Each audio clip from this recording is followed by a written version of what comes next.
फुले शाहू आंबेडकरांचा आशीर्वाद, चला देऊ शिवस्वराज्याला साथ. आडगाव ग्रामपंचायतमध्ये बदल घडवून शिवस्वराज्य ग्रामविकास पॅनलच्या उमेदवारांना प्रचंड बहुमताने विजयी करा.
त्याचं लक्ष नाही, त्यामुळे त्यांच्यावर उपासमारीची वेळ आली होती.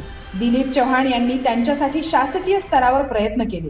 त्यातील अनेकांना शासकीय योजनांचे लाभ मिळवून दिले. उर्वरितांच्या प्रस्तावाबाबत दिलीप चव्हाण अद्यापही पाठपुरावा करीत आहेत. आडगाव हे नानाजी देशमुख कृषी संजीवनी योजनेसाठी पात्र आहे. या योजनेमधील भूमिहीन शेतमजुरांनी शेतीसाठी अर्ज दिले होते, परंतु त्यांना या योजनेचा कुठलाही लाभ मिळत नव्हता. त्याबाबत दिलीप चव्हाण यांनी संबंधित अर्जदारांना सोबत घेऊन सर्वांनी जिल्हाधिकाऱ्यांची भेट घेऊन शेतकऱ्यांचे प्रस्ताव मंजूर केले. 2 वर्षापूर्वी अडगाव शिवारातील अनेक शेतकऱ्यांच्या कापसावर बोंडअळीचा प्रादुर्भाव झाला होता, परंतु काही गावपुढाऱ्यांनी प्रशासकीय यंत्रणेवर दबाव आणून गावातील 80 शेतकऱ्यांची नावे काढली होती. त्याबाबत दिलीप चव्हाण यांनी अन्यायग्रस्त शेतकऱ्यांची बाजू घेत त्या विरोधात निवेदन देऊन स्वतः शेवटपर्यंत पाठपुरावा केला व 80 शेतकऱ्यांना शासनाच्या अनुदानाचा लाभ मिळवून दिला. 2018 सालच्या पावसाळ्यामध्ये दर्गा परिसरातील मुस्लिम वस्तीमध्ये पावसाचे पाणी शिरले होते. नागरिकांच्या घरामध्ये पाणी शिरल्याने त्यांचे कुटुंब रस्त्यावर पडले होते. तेव्हा दिलीप चव्हाण यांनी वेळीच धाव घेऊन लोकवर्गणी जमा करून JCBच्या सहाय्याने येथे साचलेल्या पाण्याला नाला काढून दिला. मागील 10 वर्षात आडगावच्या कारभारात सरपंचांकडून अक्षम्य दुर्लक्ष झालेले आहे. त्यामुळे गावातील विकास कामे होत नव्हती. रस्ते, नाल्या, लाईट यासाठी आलेला विकास निधी परत जात होता. नागरिकांना नियमित पाणी पुरवठा होत नव्हता. गावात होणारी विकास कामे बोगस पद्धतीने आणि निकृष्ट दर्जाची होत होती. या विरोधात दिलीप चव्हाण यांनी गावकऱ्यांसोबत वसमत पंचायत समितीसमोर गावकऱ्यांच्या न्याय हक्कासाठी उपोषण केले. संपूर्ण जगावरच आपत्ती ओढवलेल्या कोरोना विषाणूच्या काळात देखील दिलीप चव्हाण हे स्वस्थ बसले नव्हते. त्यांनी आडगावच्या सुरक्षेसाठी स्वयंसेवक म्हणून पुढाकार घेतला. एवढेच नाही तर गावातील प्रमुख रस्ते निर्जंतुकीकरण करून गाव स्वच्छ ठेवण्याची जबाबदारी पार पाडली. यासह भीमजयंती, शिवजयंती अशा विविध सामाजिक सांस्कृतिक कार्यक्रमात पुढाकार घेणारं, सामाजिक भावना जपणारं व्यक्तिमत्व म्हणजे दिलीप ज्ञानोबाराव चव्हाण.